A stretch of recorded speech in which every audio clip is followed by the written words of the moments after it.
What's up, guys? It's Raf in the Rafcave.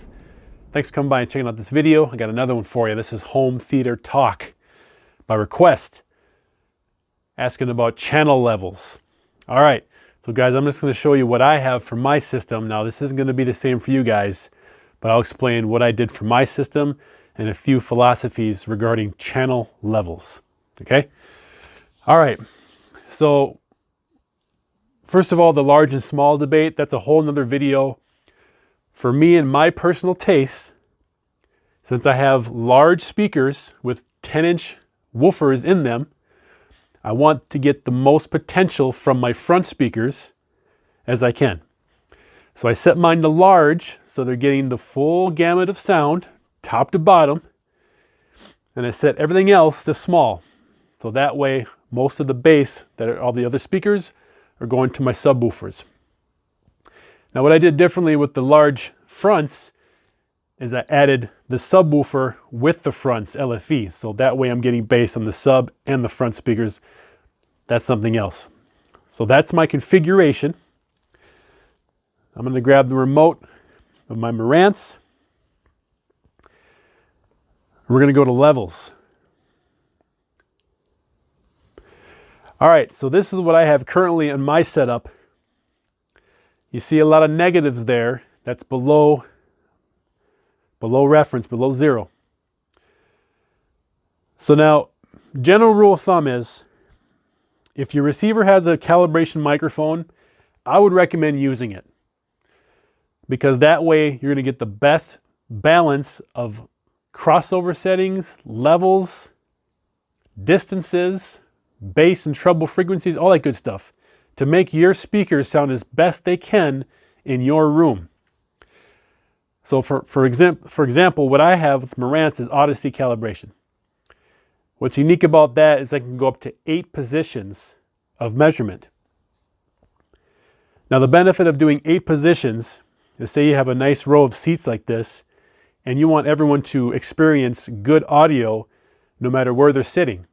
That's the benefit of doing more positions of calibration, is that more people can enjoy the sound, not just you in your sweet spot chair, right? So what happens now is when you run through the tests, it's going to set all the levels for you automatically.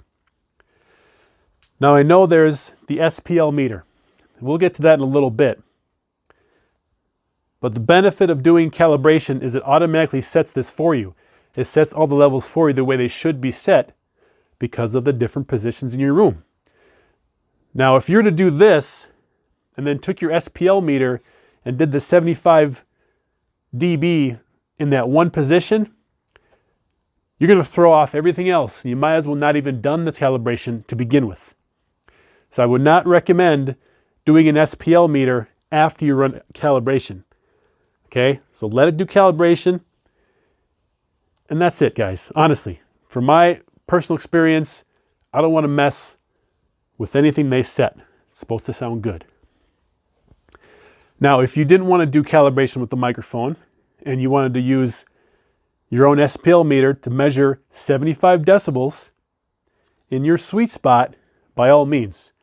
What you do is you set your volume to 0, put your SPL meter on a tripod or something sturdy. You don't want it moving or bouncing around because that'll throw off the meter. And then you want to get 75 decibels on all your speakers at that spot. Now, the subwoofer, I would raise up probably 10 dB above 75, so 85 decibels, do the subwoofer, because I like them running a little hot, because I like a lot of bass, you know what I mean?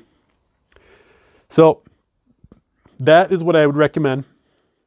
Run your calibration, let it be, or use your SPL meter in your sweet spot.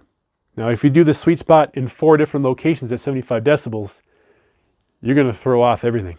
So it's not really recommended. One spot only at 75, or run your calibrations and leave it at that. So that's my stance on volume levels. If you don't have one of these SPL meters, you can download an app on Android or Apple iStore, iTunes. They're free out there, And they do about as good a job as they can with the microphone in your phone. I'm not sure Apple phones can do that, but Android you could. So that's one way to do it. So anyway, guys, that is my take on volumes. If you want to do multiple subwoofers, what I did is I measured 75 decibels or 85 decibels in one location per subwoofer, one at a time. And then I turned them all at once, and bass is phenomenal. It's very, very nice. All right, guys, so hopefully my little bit of info for you guys helps you along the way and makes your system sound better and more balanced. But thank you guys for watching this video. I appreciate a like, subscribe, and comment below. And if you like this video, click another one. Home theater rules. Rafcave out.